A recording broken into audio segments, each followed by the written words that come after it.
I Hate the News is the weekly news bulletin from I Hate Politics podcast, a show about a human activity we love to hate.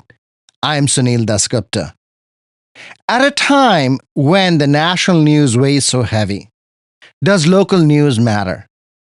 If you believe that we the people determine our destiny, bringing focus to strengthening our communities in the face of a national assault becomes ever more important.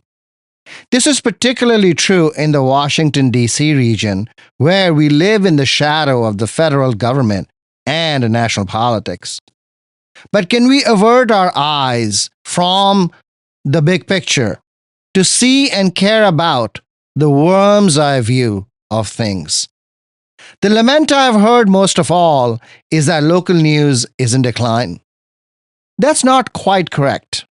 News, like politics, power, and the air, abhors vacuum. There's always news. There is no Voice or Walter Cronkite anymore, but that does not mean that local reporting is dead. Technology and markets have fragmented the generation of news while centralizing the generation of revenue that supported local news. The local newspaper of days past matched local reporting with local revenue. That's gone. Today's local news is this podcast, and in my immediate community, it is the Moco Show, Moco 360, the blog Montgomery Perspective. But unless you pay these outlets attention, we will not have the resources to remain in the marketplace. New individuals and organizations will take our place for sure. But the turnover means that there will never be another definitive source of local news. So, in that spirit and with renewed purpose, here is the news for the week of July 2nd, 2024.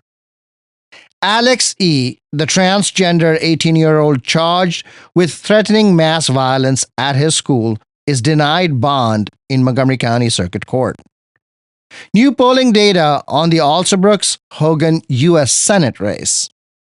Governor Westmore finally ends the debate over whether Baltimore's Red Line will be a light rail or bus rapid transit. Minimum wages go up in Maryland and D.C. Montgomery County has really low unemployment, high office space vacancy, and dramatically rising home values. And more. Stay with us. I Hate Politics is brought to you by UMBC's Political Science Program. If your goal is to make a meaningful impact with a career in local, state, or federal government, discover what this degree can do for you. Learn more at shadygrove.umbc.edu. I Hate Politics is a podcast about our neighborhoods, workplaces, schools and streets, and our local governments as they function in diverse and democratic societies. This means our politics are messy, dirty, sometimes corrupt, with often self-serving politicians. But no matter how much we may hate politics, we are never exempt from it, even when we refuse to participate. In fact, the purpose of politics is to keep society functioning precisely when we don't agree with each other, like now. Music for this episode comes from Silver Spring power pop band Airport 77s. Andy Sullivan on vocals and guitar, Chuck Dolan on bass, and John Kelly on drums. The songs come from their album, We Realize You Have a Couple Choice. of kids at the Ramada Inn, waiting for the lights to dim, looking for something gonna suck them in, or at least we'll pass the time. How are those kids supposed to know that this might be their last picture show? They got 90 minutes till the credits roll to remember every line.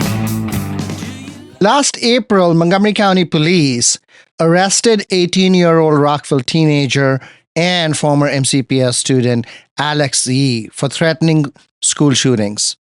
E., who is transgender and used to be known as Andrea, wrote a 129-page document, which the prosecution is calling a manifesto, and Yi calls a work of fiction where the protagonist thinks about shooting up schools. The document was reported to the FBI from Baltimore County by a friend of E who was given access to it. It took about 6 weeks for Montgomery County Police to arrest E, and he was charged with misdemeanors for threatening mass violence based on the document and his internet searches, which included looking for ways to purchase guns. I Hate Politics assistant producer Adama Gay was at the Montgomery County Circuit Court for Ye's bond hearing on June 28th. Circuit Court Judge Carla Smith oversaw a bond hearing where Alex Yee was not present. She denied Yee's bond due to the detail and depth of the 129-page manifesto where Alex made threats of mass violence. It wouldn't sit right with me, is what she said.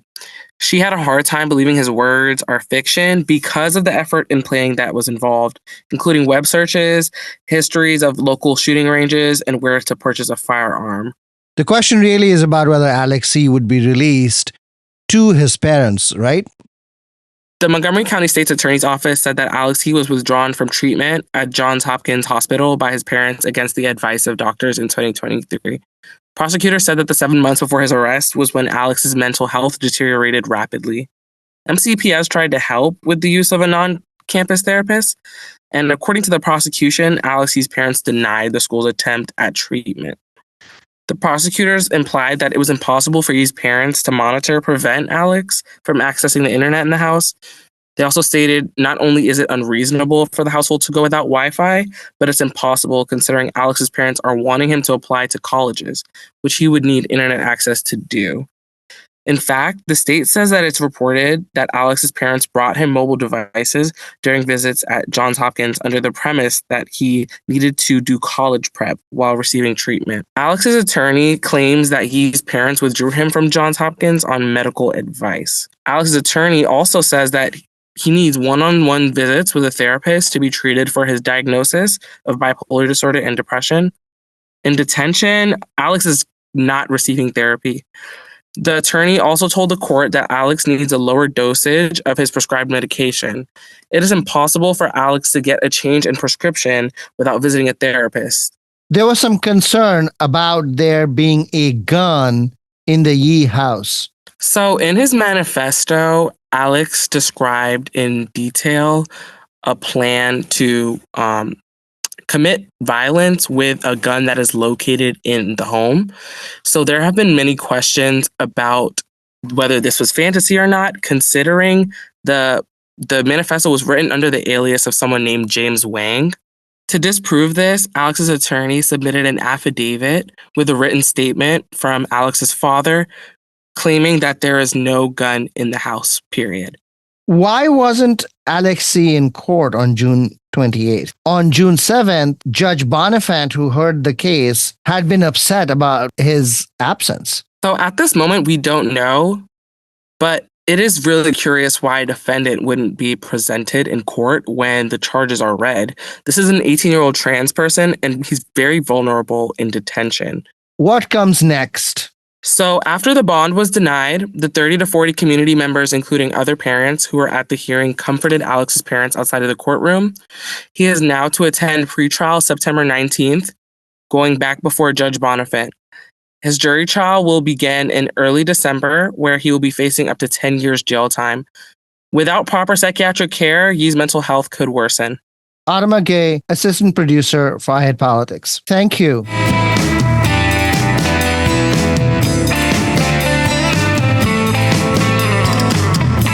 North Carolina-based Democratic polling firm Public Policy Polling is reporting that Angela Alsobrooks leads Larry Hogan in the U.S. Senate race 45 to 34. And these numbers have not moved much since the primary in May. Hogan has 15% of Democratic voters right now. Joe Biden leads Donald Trump by 26 points in the state. The polling firm surveyed 635 Maryland voters on June 19th and 20th. The margin of error is about 4%. Expect more polling to come out from both sides as the election gets closer.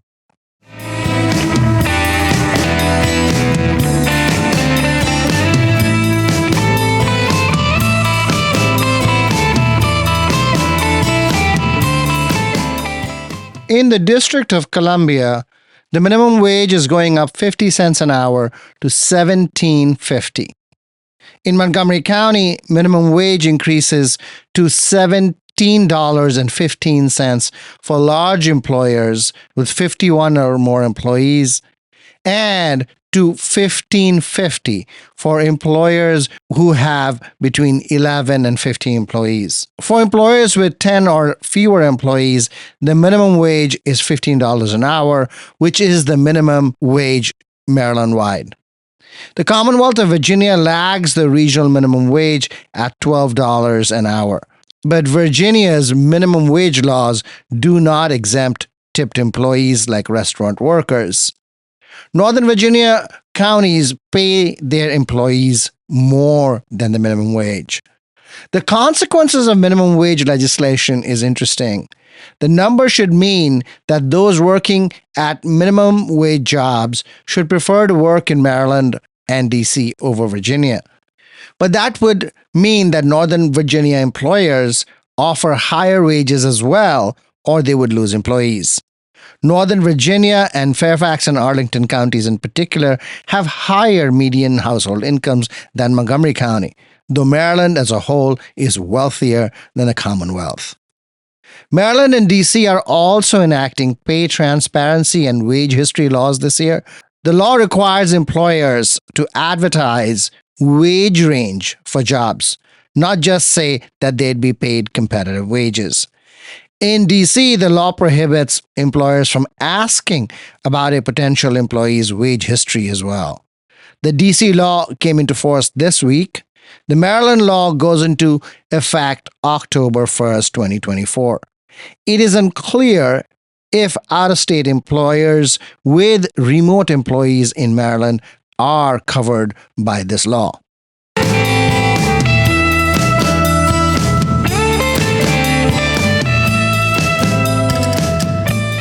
A $25 million U.S. Department of Transportation grant is going to pay for a pedestrian bridge and trail work from the Fort Lincoln neighborhood in Washington, D.C. to the Anacostia Riverwalk Trail, which connects Bladensburg to the Navy Yard in D.C. About 12 miles that takes you past the Kenilworth Aquatic Gardens.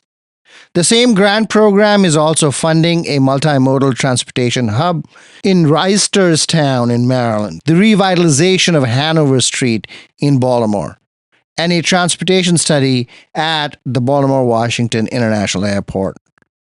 Virginia is getting a transportation study in Rocky Mount, a regional transportation plan along Route 122, and a coastal trail in Suffolk. Governor Moore has finally put to rest debate over whether Baltimore's Red Line will be a light rail or buses. Light rail, it turns out. If the Purple Line is any indication, this is a long time coming. There are many lessons to learn from the experience of building the Purple Line.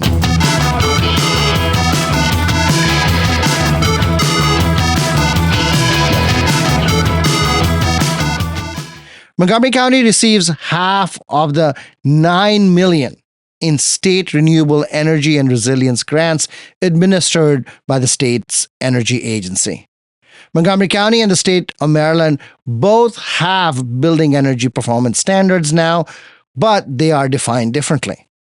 This issue is going to heat up as Montgomery tries to build new regulations to implement the law.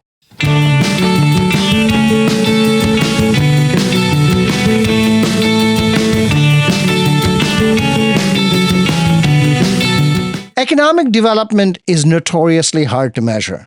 Montgomery Planning's Economic Indicators Report says that the county's unemployment rate is 2.6% as compared to 4% nationally. Office vacancies are 18%, but the median price of a single-family home in the county is a whopping $970,000. How do you make sense of these confounding measures? Office space in the county is empty, and these properties are now in jeopardy. But home prices continue to skyrocket.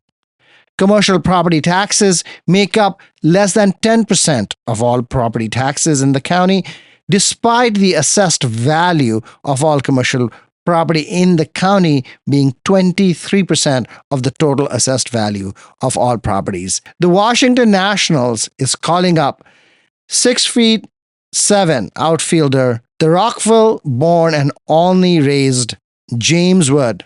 Wood went to St. John's College when he was growing up.